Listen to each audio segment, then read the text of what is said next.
I used to track every single bite, every seasoning, everything. I thought I was being disciplined, but really and truly, I was stressed out, I was burnt out, and I was stressed like a lot.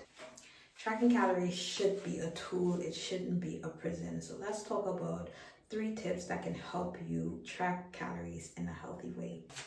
Hey guys, it's Susie and welcome back to my small but growing YouTube channel. Today we're going to be talking about tracking calories. A lot of us know by now that the easiest way to reach your weight loss goal is to stay in a caloric deficit.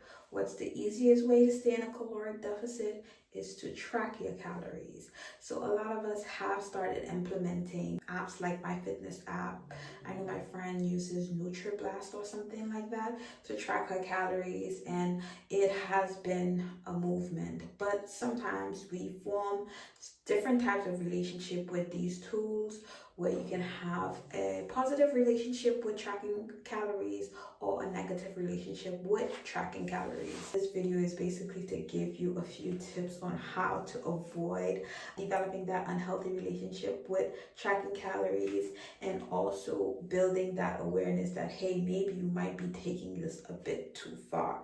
Anyways, let's get started with the good side of tracking calories. So a lot of people use tracking calories to create an awareness of portion size and serving sizes. I don't know if you're anything like me, but I was raised in the Caribbean. We were not worried about any portion control or serving sizes. We had a plate full of peas and rice, plantain, macaroni and cheese, barbecue chicken, coleslaw, all on one plate, and that was a proper meal. If you had somebody invited you out for food and they had no rice on that plate, or it wasn't enough of food, we complained. So having that awareness was not always at the forefront of certain communities. Personally, yeah, I was an issue back in the days, but tracking calories have helped me build an awareness of portion sizes and serving sizes, most importantly, serving sizes. With processed food, a lot of times they advertise, oh, only 100 calories, but it's per serving, and you can easily eat 5 servings in one sitting. So having that tool to track those calories really brought a bit more of awareness. And the second reason why I feel like tracking calories might be beneficial to you is that it can help you create a caloric deficit easier. So if you know your allowance is, let's say, 1,500, if you're tracking it, it's easier for you to stay within that range. It just makes things a bit easier, more organized, more neater. That's a plus. And a third thing is that people may use it to prevent mindless eating. So it might benefit you if you're someone who just eats nonstop and don't have the best relationship with food. Tracking your calories, it forces you to be in the present moment, especially if you record the calories before you eat. It really helps you to be in the moment and prevents you from mindlessly eating. You're not going to eat the entire bag of crisps because you're going to take out what 1 portion is or what 2 portion is and you put it away. So I feel like those 3 reasons can be healthy reasons why you should calorie track. If you are already tracking calories and you find that you still get to enjoy your meal and you feel in control of the entire process, then kudos to you. Keep tracking your calories. I have nothing else to say. Hit like and subscribe. Carry on your way.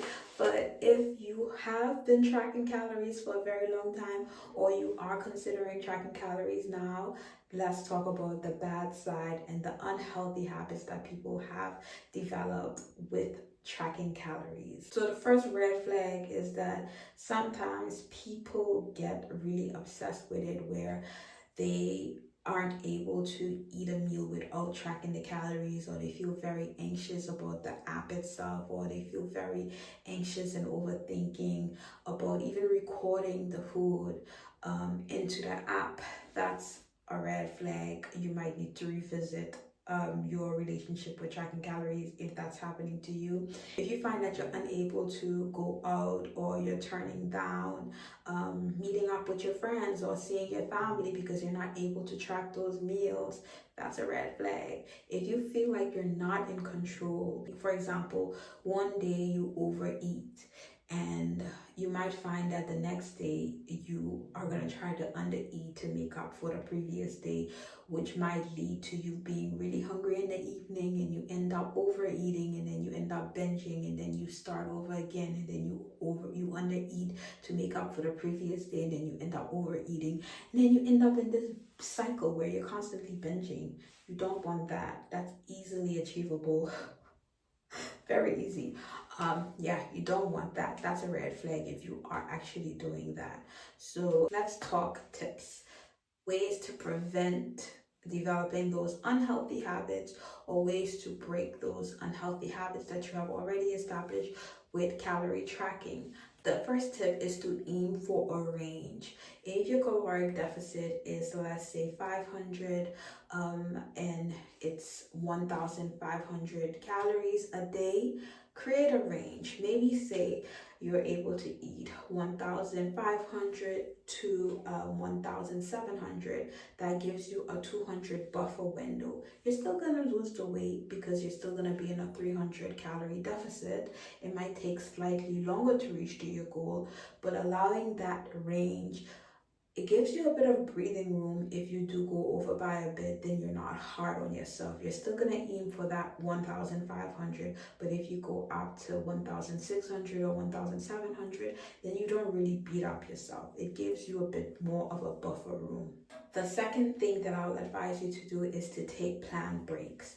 For instance, if you're going out with friends, try not to track, or find days where you just intuitively eat. Focusing on whole foods would also prevent you from overeating regardless, because it's going to be full of protein, it's going to be full of fibrous food and complex carbs, which is going to keep you full and satisfied anyway. So the likelihood of you overeating is going to be very slim. So taking those breaks where you don't track calories at all will be very helpful. Ultimately, you don't want to be tracking calories for the rest of your life.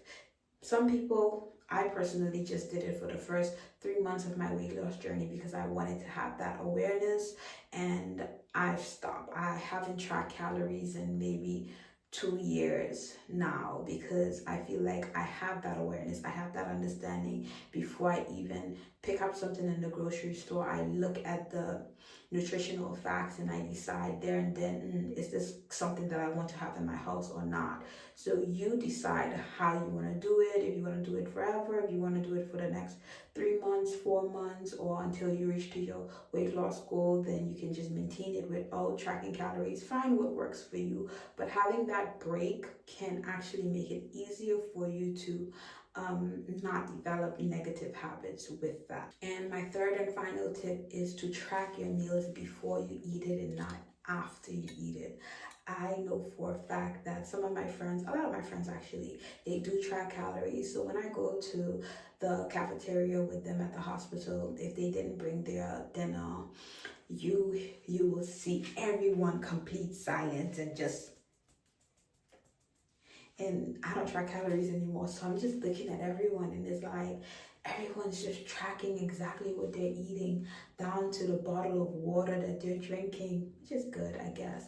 But personally, I feel like they're a bit obsessive about it. But either way, doing it before you eat can prevent you from overeating and sending you in that spiral, in that cycle anyways. So that is all of the tips that I have for you guys today. Please like and subscribe. Remember, we're trying to get to 100 subscribers. I'm at 81 now. Let's form our community. And you know, dang, the more videos I make, the more my personality starts to come out, and I don't know how I feel about that. But anyways, it was nice cutting it up with you, chatting with you guys. I'll see you guys in the next video. Bye.